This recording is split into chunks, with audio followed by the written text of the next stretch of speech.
Pondok pesantren tarbiyah, madrasah tarbiyah Islamiyah Canduang ya. Itu pendirinya Canduang ya.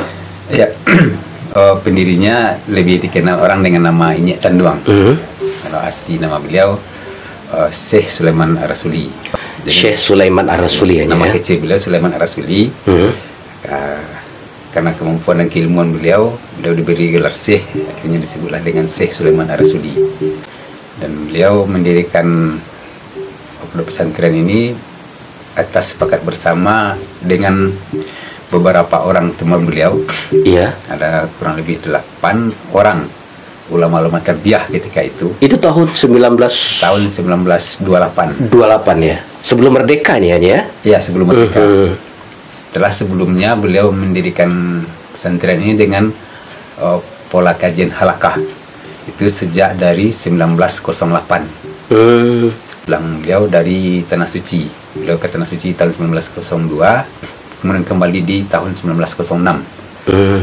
Persiapan, dan akhirnya 1908 mulai buka pengajian halakah dengan sistem kajiannya guru duduk di tengah, dikelilingi oleh para murid atau santri. Dan ini berlangsung selama 20 tahun. 20 tahun. Ya. Sampai dengan 1928. Akhirnya itu tempatnya di masjid atau memang sudah di mana ketika itu? Ketika itu sudah ada namanya surau tinggi. Kalau dahulu orang menyebut surau baru. Ada 2 nama ini untuk surau ini. Yang pertama dinamakan dengan surau baru karena ada surau-surau di dekat situ. Ada 2.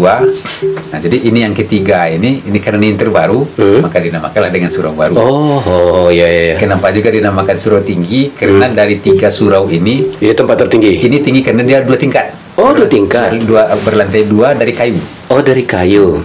Ya, tempat ini sampai hari ini masih ada. Masih adanya? Masih ada. Di mananya? Kalau posisi sekarang di belakang masjid di depan pesantren. Masih ada sampai hari ini. Dan ya di seberang jalan, masjid kan seberang jalan ini ya? Ya, seberang jalan. Di belakang itu? Ya. Iya. Sampai hari ini masih bisa dipakai dan dipakai untuk pemondokan santri. Di surau tinggi itulah kajian halakah ini dimulai. Itu proses belajarnya itu kan dari kitab ini dikupas dari awal sampai akhir. Dikupas tuntas dari kitab itu dari awal sampai dengan akhir dan dikhatam. Begitu cara kajian halakah. Sejarahnya bermacam terkait dengan kajian keislaman, mulai dari fikih, tauhid, tasawuf dan lain-lain, dan juga termasuk kajiannya mulai dari mungkin ya disebutlah hari ini dengan istilah ilmu alat, pelajaran musarafnya untuk pemula dan kemudian untuk yang sudah bisa dan paham dengan ilmu alat boleh masuk ke kitab-kitab yang besar seperti kalau fikihnya ada Ianatul Talibin, ada kitab Mazahib, ada lain-lain. Kemudian juga tafsir, berbagai macam tafsir dikupas di sana. Belajarnya dari awal sampai akhir. Setelah tamat kitab dikhatam. Seperti itu. Jadi itu berlangsung kurang lebih 20 tahun sampai dengan 1928.